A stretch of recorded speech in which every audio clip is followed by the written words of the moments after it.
Après avoir capturé un léopard pour le vacciner, les rangers de ce parc naturel voulaient simplement lui rendre sa liberté. Mais le prédateur n'a pas eu l'air d'apprécier.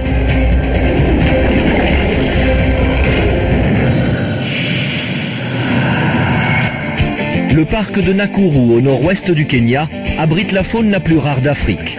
Sur près de 200 km² de plaines et de lacs, on peut y observer des girafes, des rhinocéros blancs ou les très élégants flamants roses.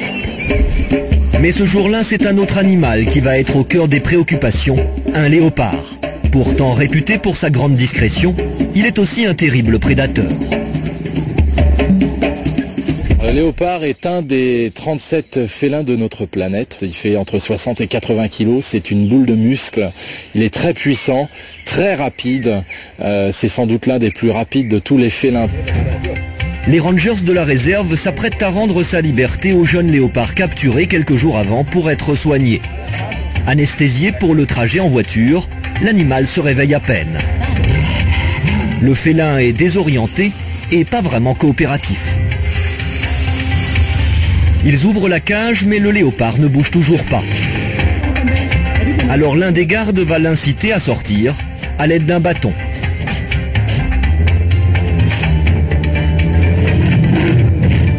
C'était la chose à ne pas faire, puisque quand on excite un félin avec un bâton ou un autre ustensile, ils vont se braquer dessus, obligatoirement. Et là, cet animal-là a même très bien compris qu'à l'autre bout du bâton, il y avait un humain. La réaction est immédiate. Le ranger est loin de se douter de ce qu'il s'apprête à vivre. Il a une très très bonne mémoire. C'est un animal qui est assez intelligent. Il est capable de réfléchir, d'anticiper, de changer ses stratégies de chasse, de s'adapter à une situation. Le léopard sort de la cage et passe à l'attaque. L'homme tente de remonter sa vitre, mais il est trop tard. Puis à la surprise générale, le léopard lâche prise et s'enfuit.